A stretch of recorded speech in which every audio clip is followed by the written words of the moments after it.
Okay, welcome to everyone here and also to everyone who's tuning in via Zoom. Want to introduce Blake RIngsmith, Tom Wuori, and a very brave litigant in Patricia McIntosh. The way we're going to do the format today is Blake will begin. He'll talk about the lawsuit. Patricia will read a statement but won't answer any questions. Blake will answer questions after Patricia is done. We have copies of the lawsuit for everyone that's here, and for those tuning in via Zoom, you have the link to the lawsuit, the video of the incident, as well as still photos of the incident. Anything you need additionally tuning in, always afraid to give my number, I'll give it to you directly, 248-613-0948. We'll get you what you need. So I'll turn it over to Blake, and we're ready to roll. Thank you. Good morning, and thank you for attending. My name is Blake RIngsmith, and I would like to introduce my law partner, Tom Wuori. Today, we make an announcement regarding an incident that captured the attention of America and much of the world.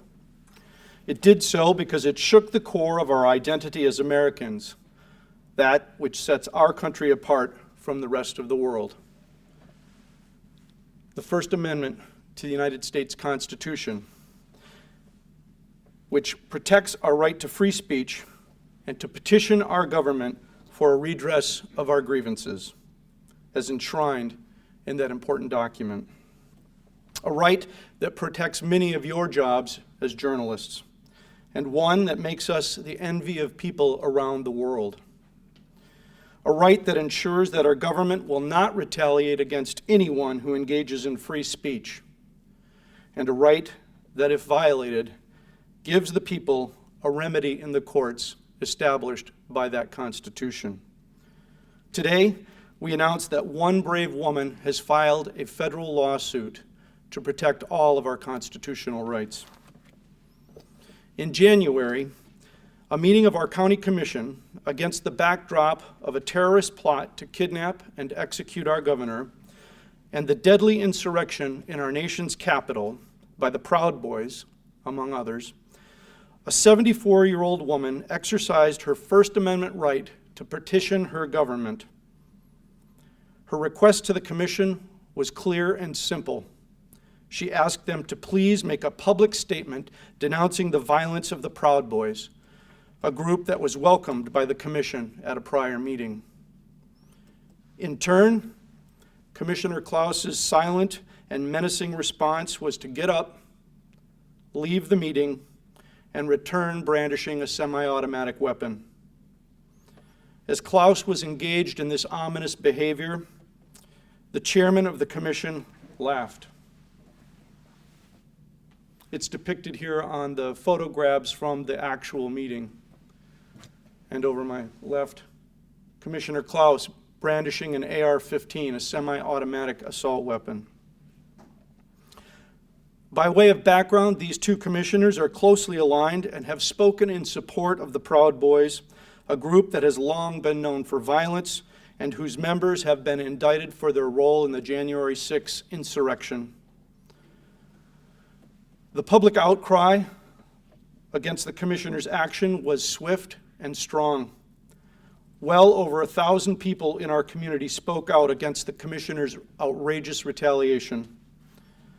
When the commission next met to consider censuring Klaus, over 100 people spoke out demanding his resignation, many of whom were afraid to give their names for fear of retaliation. How many folks will be too afraid to participate in our democratic process now is an unknown. As Supreme Court Justice Gorsuch so eloquently said, when public officials feel free to wield the powers of their office as weapons against those who question their decisions, they do damage not merely to the citizen in their sights, but also the First Amendment liberties and the promise of equal treatment essential to the continuity of our democratic society. These commissioners have had months to reflect on the weapon's use and the public's reaction to it. Yet, they have said nothing wrong was done and no rules broken. The Commission itself has had months to consider the proper response to it and prevent this retaliation from happening again. Sadly, it has taken no action. There has been no accountability, no apology, and no change in policy. To the contrary, the Commission's failure to act is a statement in and of itself. Brandishing a weapon in response to free speech is acceptable to them. The simple truth is that Commissioner Klaus brought a gun to a word fight, and no one has done anything about it. That stops today. I have been asked what we hope to accomplish with this suit. The answer is threefold. 1, to bring accountability where there has been none. 2, to make sure that every citizen feels safe in addressing their elected officials free from retaliation. And 3, to let the world know that the good people of the Grand Traverse area do not and will not stand for this. To those who might think that standing up for the First Amendment is not an important issue, I would say this: it is only as important as the founding principles of this country. For if we do nothing to combat such a clear abuse of power, then soon our Constitution will not be worth the paper it is written on. While there are many things we may disagree about, I hope we can all agree that an elected official should never respond to a citizen's concerns by going and getting a gun. And yet, this is not about guns, though some will try to make it so. We would still be here today if he used a knife or other threatening behavior, for the point is the same. Retaliation for the exercise of a fundamental right cannot stand.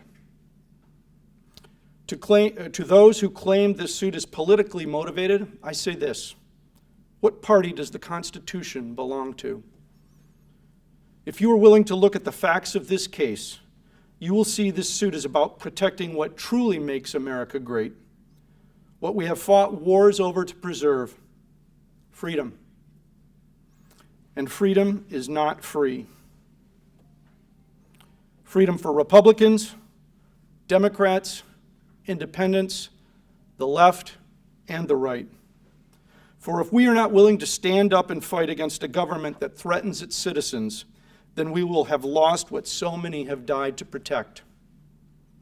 Thankfully, we have a citizen willing to do so, one who is willing to withstand and has withstood threats to her own safety for an ideal she believes in, an ideal that this community believes in and is willing to fight for. That is why we are here today, to let you and those that hear this message know that we will not go quietly. Rather, we will stand up to the bully and fight back. Yet we will not fight with guns or threats of violence, but with the very Constitution that is under attack, our Constitution's 7th Amendment that guarantees the right of trial by jury, the right that allows us to hold our government accountable in a court of law where a jury of citizens will decide what is just. We will fight for what generations of Americans have sacrificed and died for, the right to freely and without fear of retaliation publicly express our ideals and concerns in hopes of making a more perfect union. It is an honor for us to be associated with this cause and this brave woman. And with that being said, it is my privilege to introduce Kelly McIntosh, the woman who has brought this suit. Good morning. On January 20th, 2021, I plan to exercise my constitutional right to speak at my county commissioner's public meeting. I had been deeply concerned about the politically and socially motivated violence in our state and country, culminating on January 6th in the nation's capital.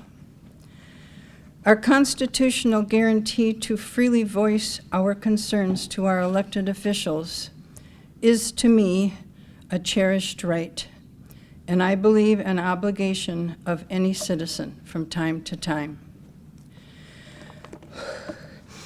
When I asked the County Commission for a public statement denouncing this increasing violence, My deep desire was to change the direction of our community's political and social dialogue. It was my hope that their statement denouncing violence would make people in our community feel safer, regardless of differing viewpoints. In response to my request to denounce the violence, this elected official's public statement was to brandish an assault rifle at me. His retaliation led to threatening calls in the night and has greatly impacted me in many different ways. I am never without a cloud of fear over my life. However, I am not the only one who has been hurt. This incident has injured our entire community. After hearing from other citizens, I know that Commissioner Klaus grabbing a gun in response to my request has also frightened and intimidated others. They are reluctant to speak out if they disagree with their elected officials, something I never thought I would see in this country. Commissioner Klaus has had every chance to do the right thing and take responsibility for his threatening actions, but he has chosen not to.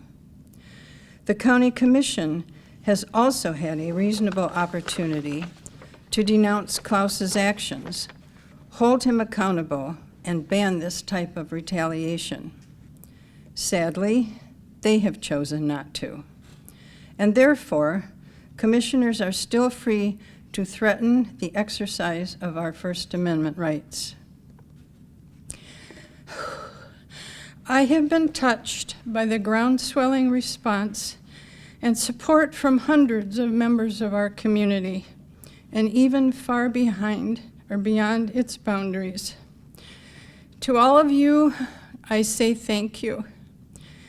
Your voices and encouragement have helped me during this dark time. Your support and the Commissioner's lack of accountability have led me to conclude that something must be done to protect all of our fundamental rights to free speech without retaliation. That being said, and after serious soul searching, I believe this task falls to me. I had not planned to be in this position. However, I do feel this lawsuit is necessary. I will act, even though quite honestly, based on what has happened thus far, I am concerned for my safety. Beyond any personal harm this has caused, Commissioner Klaus has also tarnished our community in the eyes of the world. The image Commissioner Klaus projected with the deadly weapon and the public statement he was sending is not what our community stands for. However, through my action and that of those who have spoken against his threatening acts, I hope that the world will see that this is not who we really are. Thank you.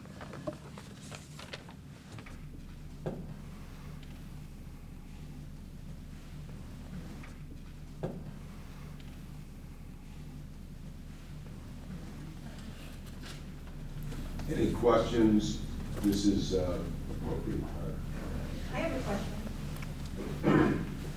Did Ms. McIntosh see the gun display herself? I had spoken to some of the county commissioners, and they had told me that she had been told about it afterwards. So I thought I would directly address the question. So did she physically see it herself on the Zoom meeting, or was she told about it afterwards? She absolutely saw it on the Zoom meeting, and I think that's interesting that the county commissioners would tell you otherwise, since I'm certain none of them have talked to her.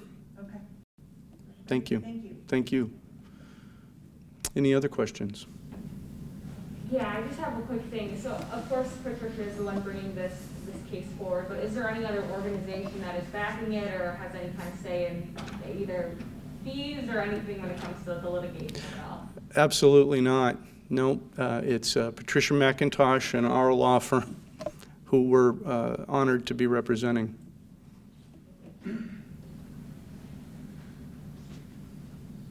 Sir, as much as I disagree with what he did, isn't he also protected under the First Amendment for his expression?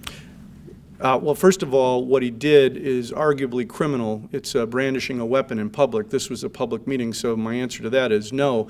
But second of all, there's nothing appropriate or constitutional about a government official acting in a retaliatory manner. Not that this was legal action, but even legal action taken by an elected official in retaliation to someone exercising their First Amendment is not acceptable. And then let me just follow up there. I don't believe under any stretch of the imagination that flashing a gun at someone is actual speech. So Would he be able to bring via open carry into the commission meeting? he may very well be able to bring open carry into the commission meeting. However, and I think this is an extremely important point, he didn't bring an open carry into a commission meeting. In response to a citizen's statement, he went up, got up, left the meeting, and went and got a gun in a threatening retaliatory move. So, again, as I said, if we look at the facts of this situation, that's what happened. If he had a gun on his shoulder the whole time, we wouldn't be here today. We might think it's bad judgment, but we wouldn't be here today. It's when he got up and left the meeting to get a gun because he didn't like what she said as his message to her. Thank you for the question. Blake, what's the next step in the process with it being in federal court? Will the judge make a decision whether or not there's enough evidence to move forward? And what is the legal outcome that you're looking for? Sure. Well, the first step is we have to serve the county. I did send the assistant county attorney a copy of the lawsuit yesterday. I've been in touch with him. And then the courts will get involved. There will be a process where we meet with the judge and we hash out what discovery looks like, depositions and whatnot. But what we're looking for is the court, in the first instance, to rule that this is unconstitutional behavior since the county has not chosen to take responsibility for it. So we're looking for the court to say, Grand Traverse County, you may not engage in retaliatory conduct in response to the exercise of the First Amendment. Then, at some point, I'm sure there will be motions filed seeking the dismissal of the case, and at which point the judge will make a decision whether or not there's enough evidence to move forward to a jury, of which, of course, we're very confident of. We think Exhibit A is sufficient there. Okay, so a follow-up to that then. If it all goes that way, then what is the outcome if the judge rules, if the court rules that it's going to go in front of a jury trial? What would the potential outcome, what would the jury be deciding? Well, the jury would be deciding, one, was this an unconstitutional retaliation, and two, what damages are appropriate, including punitive damages, which the federal statutes allow, unlike the state of Michigan. Sure, so can you give us a guideline, because we don't see these types of cases very often, as to what the potential range is? It an unlimited range financially that punitive damages or are there guidelines? No, there are definitely guidelines set by the Supreme Court, but what I would ask you is, what's the United States Constitution worth? Thank you. Any other questions? We also have a number of questions here via Zoom. Jim? Alexa Krupp asked, did the law firm hire a public relations firm, and if so, why? The law firm hired a public relations firm because we believe that this is an issue of national, if not international importance, and this message specifically on behalf of the Grand Traverse area is important to get out to the world, and I'm very thankful that you are here covering this because we want the world to know that this is not what we stand for. Jay Lofton asked, is the plaintiff's name Kelly or Patricia? She was introduced as Kelly, but news release says Patricia. Her actual name is Patricia, and she goes by Kelly. So far, nothing else here. You can ask for more if you'd like. Sure. Everybody's listening. So. If anybody has any other questions, I'm happy to answer them, and as this proceeds, we will certainly, to the extent we can, we will be happy to share the information again, because this is important for all of us, for you here, for the folks on Zoom, and our community, and the world. All right, well, no further questions right now. Anything you need, you have my number and you have their numbers. Thanks for being here. We appreciate it. Thank you very much. Appreciate your interest.